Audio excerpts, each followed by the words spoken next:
Buenas noches, les doy la bienvenida a este espacio único, este espacio urgente para hablar sin tapujos, pero algo extraño estos días, de buena fe. Soy Estefanía Veloz y a partir de hoy estaremos con ustedes, mi compañero Gibran, el rapero MC Danger y yo, todos los lunes a esta hora por el 11.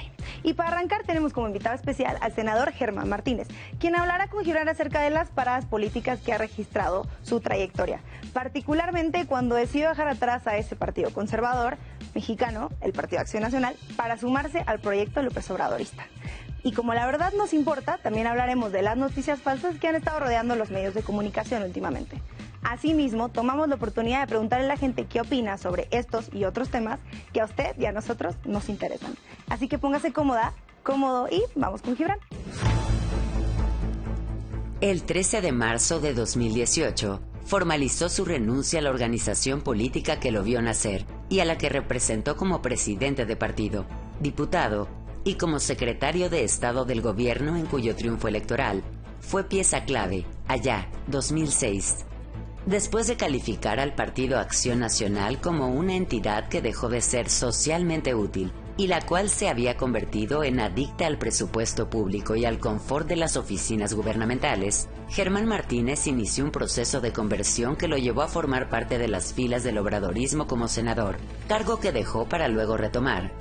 Tras su breve paso por la dirección del IMSS en los primeros meses de este gobierno, en una de sus pocas apariciones públicas desde que dejó el Instituto Mexicano del Seguro Social, Germán Martínez habla con Gibran Ramírez, de buena fe. Buenas noches a toda nuestra audiencia. Buenas noches, Germán Martínez, senador de la República, exdirector del Instituto Mexicano del Seguro Social. Tenemos un debate desde la primera vez que platicamos en tu despacho. Un debate de buena fe, como es este programa, intentando ver si te convencía yo primero de ser socialista o tú a mí de ser cristiano. Te propongo que conversemos aquí en ese mismo sentido, en esa misma buena onda.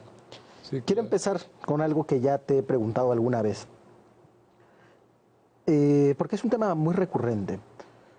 A finales de agosto se descubrieron restos de muchas manos y pies en la primavera, en un predio, en Sinaloa, me parece. Son imágenes que se han vuelto súper cotidianas desde que empezó la guerra contra el crimen organizado, la guerra de Felipe Calderón, que le digo yo, la guerra que sigue reivindicando el Partido Acción Nacional que tú presidiste.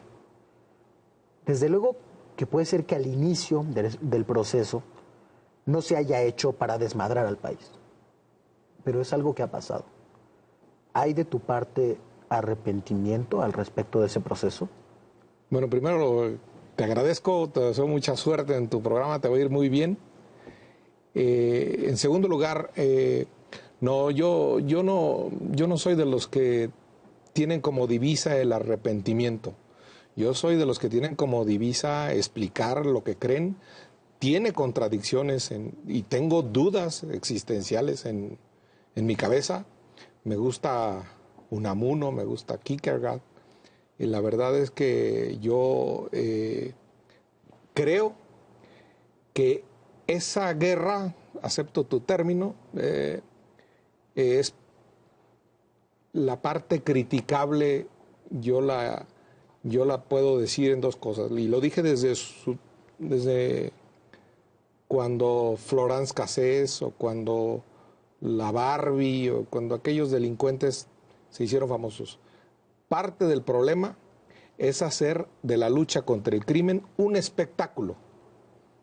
Ponerlo en la televisión y que el ciudadano no se comprometa y que vea como en el cine comiendo palomitas la guerra de Calderón o la guerra del Estado o la guerra contra el narco.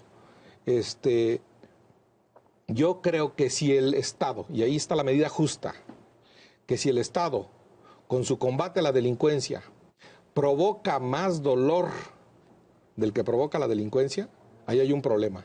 Y esas medidas proporcionales son unos estándares internacionales en los tratados, hasta en los tratados de la guerra y Ginebra, el Estatuto de Roma, todo eso debe haber, hasta en la guerra, decía Santo Tomás de Aquino, una guerra justa. Entonces, si se provoca más dolor, sin duda, sí hay un problema en justificar esa guerra. Pero arrepentido de mi pasado no estoy. Yo no soy de a dónde vengo. Yo soy de a dónde voy. Ese mayor dolor efectivamente sucedió. O sea, y si juzgamos tan solo por el incremento de homicidios en todo el país, ¿en qué momento se debió cambiar la estrategia? Yo me acuerdo que, y lo debo decir, que el secretario de Gobernación, Ramírez Acuña, decía que había que cambiar la estrategia. Ramírez Acuña, lo debo decir. Yo creo que se debió intentar, y se debe intentar ahora, una reconciliación nacional. Yo creo que ahí aquella justicia especializada para la paz y la reconciliación del presidente Santos en Colombia debe intentarse aquí en algunas regiones, en algunos momentos.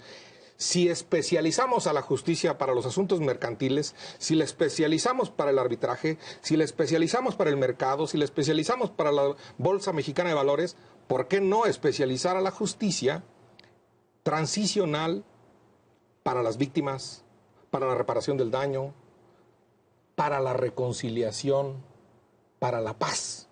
¿Y en qué punto era ya claro eso? ¿En qué punto del sexenio lo dijo Ramírez Acuña? ¿En qué punto lo alcanzaste a ver? Al principio, él duró muy poco tiempo como secretario de Gobernación, pero sí lo dijo él. Entonces, podía verse a los pocos meses de iniciar la estrategia. Yo creo que el objetivo que no debe perder un gobierno, ni ni ningún gobierno, es exactamente qué quieren los ciudadanos. Y yo creo que hoy los ciudadanos quieren igualdad, mejores condiciones de desarrollo y que acaben los privilegios. Pero eso también se quería antes. Hay un dato importante. El Coneval dice que no sacamos en los últimos 20 años a ni un pobre de la pobreza. Y sí hicimos a 10 familias más ricas. Ahí está el reto. Ahí está el problema. Vamos a ir a un corte y vamos a seguir conversando de buena fe, querido Germán.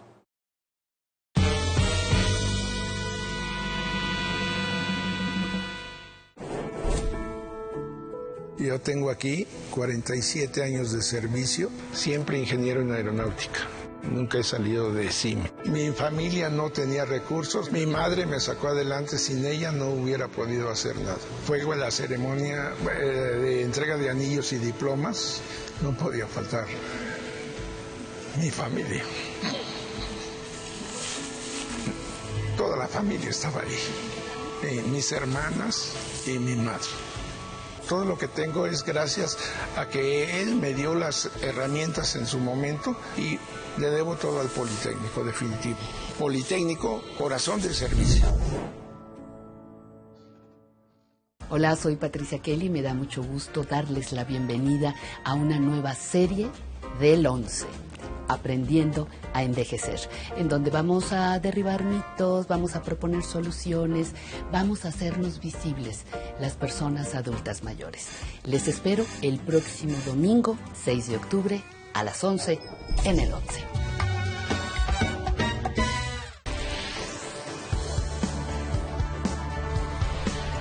Once Noticias te ofrece sus 3 espacios a lo largo del día. Nuestro equipo trabaja para traerte toda la información. Tenemos experiencia, compromiso y credibilidad. 11 Noticias, prestigio informativo. Las herramientas de esta fase del golpe blando van desde el Palacio Presidencial, compra longanizas a 18,000 pesos el kilo. Aquí hubo una revolución electoral con todas las profundidades de una revolución, pero el juicio de Andrés lo hará la historia. ¿Por qué no pueden conciliar la eficacia, el profesionalismo, la preparación y un buen traje? ¿Por qué no? Ningún tema se les escapa. John y Sabina, martes, 22 horas. Cristina Pacheco te lleva a descubrir el lado humano de quienes viven con pasión, el mundo de la cultura, el arte, la ciencia y la música. Como siempre, emocionadísima de volver a encontrarlos aquí en nuestro estudio del Canal 11. Conversando con Cristina Pacheco, viernes 20 horas.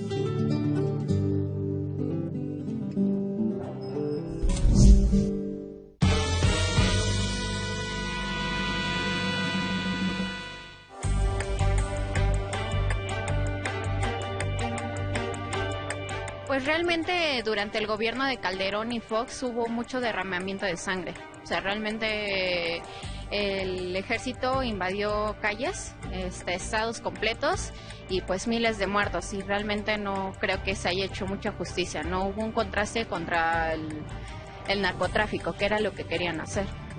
No es un partido que me haya interesado. Es un partido que creo que es de derecha, que no está a favor de los derechos humanos. Creo que está en contra de los derechos de las mujeres, de su derecho a decidir. Está en contra de las familias diversas, de la diversidad sexual. No creo que se diferencie de algún partido político. Yo la verdad últimamente he visto que todos son lo mismo. O sea, suena triste, pero he visto como que todos son lo mismo. No, a veces siento como que se preocupan más por ellos mismos que por su pueblo. Lamentablemente el partido del PAN es ultraderechista y por lo tanto jamás va a vincularse a mirar a los pobres. Por lo tanto, pues ha perjudicado más. En lugar de apoyar, hundió más al país, pero me refiero en pobreza y delincuencia. La violencia, la sinrazón, tratar de legitimarse sacando el ejército a las calles sin contemplar, sin medir, sin ver la realidad, las necesidades de la sociedad, ¿no? El México profundo, nunca lo vieron.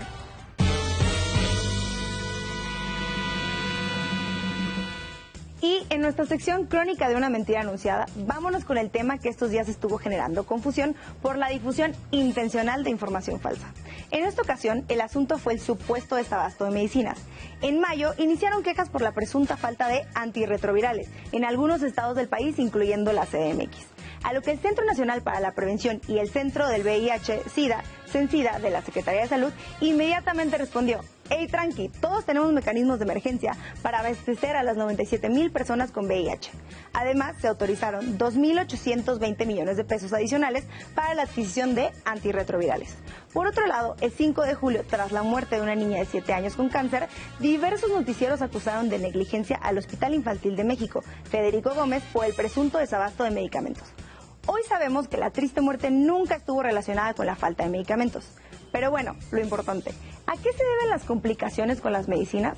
A la farmacéutica PISA se le culpa de la escasez de metotrexato, medicamento vital para el tratamiento oncológico, pues tenía guardadas 17,000 dosis que no puso en el mercado para ejercer presión contra el gobierno de López Obrador. De acuerdo con el presidente, las empresas querían ganar mucho más de lo que costaba en realidad el medicamento, 200 y 300 veces más. Para evitar que el desabasto causara estragos en la población, el gobierno mexicano decidió comprar el medicamento en Francia.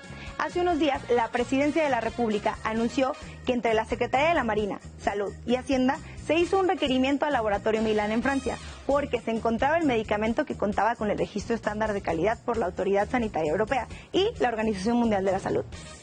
Inventaron que no había medicamento, usaron la muerte de una niña de 7 años y mintieron sobre los precios de medicina. Pero lo que sí es cierto es que si estas empresas no quieren vender a costos razonables, habrá otras que sí, aunque sea fuera de México. En resumen, este gobierno no se va a doblegar ante grupos empresariales tramposos. El México profundo nunca lo vieron. El PAN está cumpliendo 80 años. ¿Tiene futuro? ¿Llega al siglo? Tiene pasado. Y yo creo que en muchos sentidos hubo un buen pasado. Yo les recomendaría a los panistas que vean su pasado. ¿Y así como los ves? ¿Pueden caminar hacia adelante? No. Si abandonan ese pasado y ese compromiso social y eso, no van a tener futuro. No se tiene futuro recibiendo instrucciones de los empresarios. No se tiene futuro reciclando los sermones de los curas conservadores. No se tiene futuro repitiendo los dogmas más rancios que han quedado en el pasado. ¿Cuándo se quedó sin futuro el PAN? Pues no lo sé, poco a poco. Y ahí yo lo digo como expanista, muchos, cada quien con su responsabilidad, echamos a perder eso por perder el horizonte social. Eso está claro. Castillo Peraza renunció al PAN que llegó Felipe Calderón a la presidencia del partido, o sea, Por los pobres de México, sí, protesto, dijiste. Así tomé posesión del PAN y del IMSS. Y te digo algo, si la vida me diera la oportunidad de volver a ser presidente del PAN o director del IMSS, no dudaba en elegir director del IMSS. Ahí se evita el dolor evitable, que ya dijo nuestro amigo Escalante, que es el dolor innecesario. Inmerecido. Inmerecido, el dolor inmerecido. En el IMSS se evita el dolor inmerecido. Hay mucha gente que ve como un salto tremendo. Yo lo vi así también en su momento. El paso del PAN a Morena. Pero me recordó a otro dilema que tuviste en tu vida política. Pensaste muy joven en militar en un partido de izquierda radical, en el PMT, o un partido de derecha radical. ¿Cómo se genera ese dilema? El PDM. El PDM. Ahí está parte de, lo debo decir con toda claridad, parte de la doctrina social de la Iglesia con la que te pretendo evangelizar. Ahí está la doctrina de los sandinistas de Nicaragua. Ahí está la teología de la liberación. En los dos lados. Ahí están los cursillos de cristiandad, en los dos lados, con mucho compromiso social, que en Centroamérica costó vidas enarbolar esa bandera. Los mataron, los asesinaron. Y que aquí hay muchos con algún compromiso social que enarbolaron. Y algunos estaban en el PAN y otros estaban en la izquierda. ¿Por qué acabé en el PAN? Pues porque el PAN era útil para derribar al PRI. Soy en ese sentido profundamente antipriista y veía que el PAN podía quitar al PRI, tumbarlo, y por eso participamos en el PAN desde la época de Manuel Cloutier, en el 88. Esta vena social la sigue sosteniendo. Hablaste mucho de eso en la campaña pasada y en tu encargo como director del IMSS. ¿Coincides, o más bien tú has defendido la consigna de que necesitamos un presidente de los pobres, no un gerente de los ricos? Pero en otras cosas estamos en profundo desacuerdo, mientras en eso estamos de acuerdo. Por ejemplo, la reforma fiscal. Me has dicho más de una vez que el camino podría ser un IVA generalizado sin privilegios y después distribuir a los que menos tienen. ¿Eres un obradorista de derecha o estás en proceso de descubrirte como un izquierdista que estaba encerrado en el PAN? Un espía de la KGB durante 30 años en el PAN. No. La reforma fiscal se necesita. Si es al consumo o es a la renta, hay que verlo. La verdad es que sí, ahí sí me estás un poco poniendo en duda, pero la verdad es que me parecía justo el impuesto al consumo. O me sigue pareciendo, pues, pero la reforma fiscal se tiene que hacer. El compromiso de la cuarta transformación de la vida pública de México, que encabeza el presidente López Obrador, tiene una deuda social, tiene un pendiente con los pobres, tiene un pendiente de igualar, de acabar con los privilegios empresariales o con eso que el presidente llama muy bien, divorciar, separar la política de los negocios, acabar con la escuela de Diego Fernández de Ceballos. Muy bien, vamos a ir a un corte, Germán. Ahora volvemos.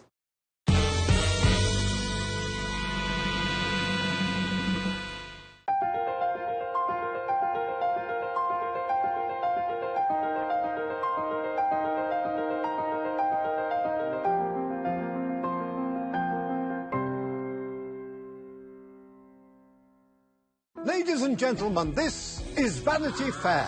It's a very vain, wicked, foolish place, full of all sorts of humbug, falseness and pretension. Not a moral place, certainly, nor a merry one, though very noisy. A world where everyone is striving for what is not worth having. La Feria de las Vanidades. Estreno, domingo 6 de octubre, 21 horas.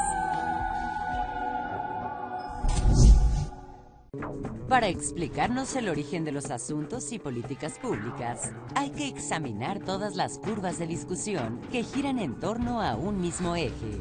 Que hay muchos intereses a favor de México en Estados Unidos. Ricardo Rafael nos guía a través de esta espiral. Jueves, 23 horas.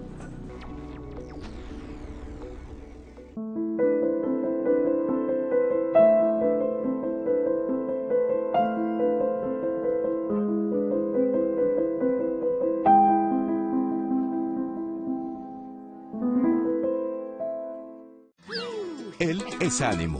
Al igual que tú, a veces se siente feliz, triste, enojado. Otras, simplemente no sabe cómo se siente. Exploremos con él qué son las emociones y aprendamos a vivirlas. Creciendo juntos, sábado, 10:30 horas. Lo cotidiano de la sociedad es lo que nos interesa. Ay, caray, ¿tendré yo el talento? Que lo toca, lo carga. Buscamos y contamos las historias de lo que ocurre en la ciudad.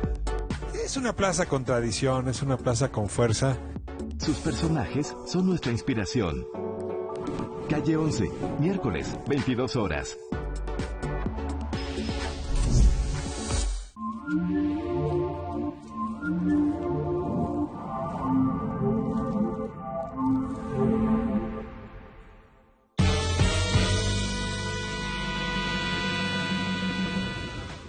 Germán, te han llamado pasajero de grandes puestos, quizá porque no conocen tu defensa explícita de la cultura de la dimisión.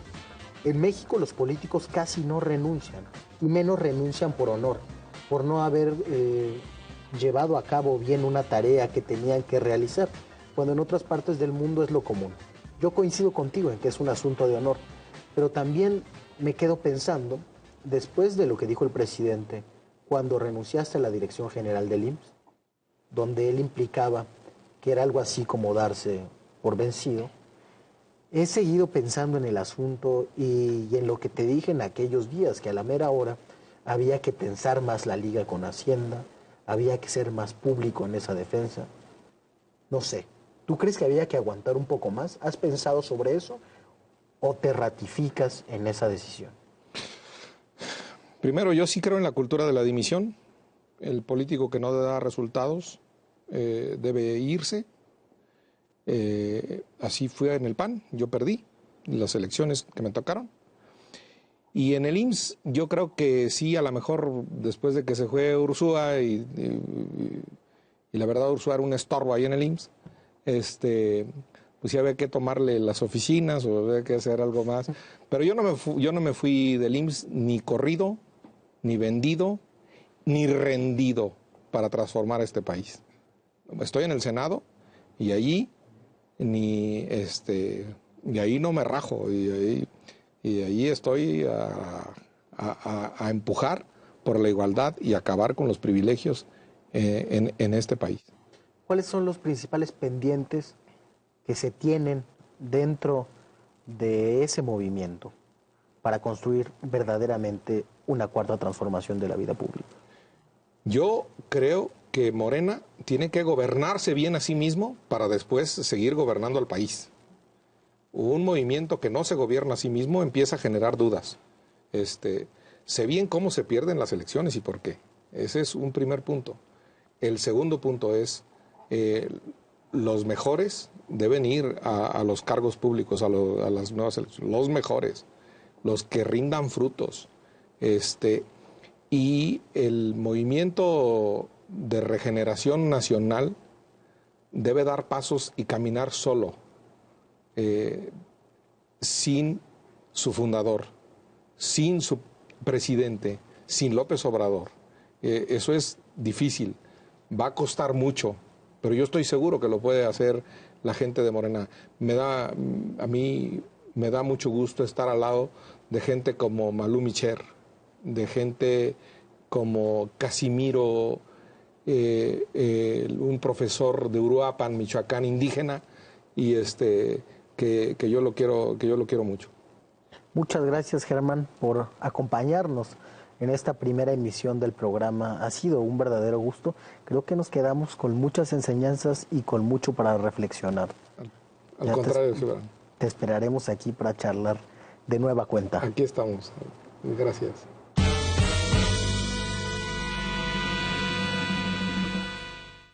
Estos días pasados, noticia en todos lados, una nueva fosa clandestina se ha encontrado. El lugar es Zapopan, Jalisco, el estado. 119 bolsas de restos humanos. La fosa del horror le han llamado. Juntar las partes resulta complicado. 44 cuerpos se han contabilizado, solo 9 completos, el resto desmembrados. Es una zona boscosa en las afueras. Si no es por la pestilencia ni se enteran. Qué ironía que ese lugar se llame la primavera y represente el otoño de la sociedad entera. Un día antes se confirma en Tlajomulco otros 10 cuerpos, 17 bultos, y una semana atrás 5 en otro asunto. Van 27 fosas solo en el año en curso y nadie se escandaliza. Este tipo de noticias son rutina. Se han encontrado en los últimos años 3024 fosas clandestinas. Los cuerpos ya no caben en las morgues. El año pasado se encontró algo escalofriante: cuerpos apilados en trailers refrigerantes, más de 300 en condiciones degradantes. Buscan desaparecidos. La mayoría de las fosas las encuentran colectivos y preguntan: ¿de qué sirve encontrarlos si el gobierno no tiene recursos para identificarlos? Y ha habido casos con muchas más cifras: 193 en San Fernando, Tamaulipas, 250 Veracruz, Colinas. Y estos no son números, eran personas vivas. Ahora existen los desenterradores, obreros que cavan pagados por familiares. A esto llegamos en esta tierra hermosa donde parece común acabar en una fosa. Cada día 15 desaparecidos, derechos humanos, gobiernos perdidos. ¿Cuántas fosas que aún no descubrimos? Habitamos un gran cementerio clandestino. Muchas gracias a Danger por esta nítida y cruda postal sobre la nueva normalidad de guerra mexicana. Y yo me querría quedar con varias cosas de la conversación con Germán Martínez. La primera es que es muy importante de dónde venimos, pero es más importante hacia dónde vamos. Y creo que entre diferentes podemos estar de acuerdo en ir a un México que trabaje por los pobres, en ir a un México donde el futuro no sean los prejuicios clericales ni de ningún tipo que limiten los derechos, donde el futuro no sea tampoco la guerra, sino la búsqueda de la paz. Un México donde busquemos, sí, una cultura de la dimisión, de la renuncia por honor, pero también luchar hasta el último momento por las cosas que creemos. Otra vez gracias a Danger, gracias a Estefanía Veloz, pero sobre todo gracias a usted. Y nos vemos el próximo lunes por el 11 a esta hora, a las 8:30, para conversar de buena fe.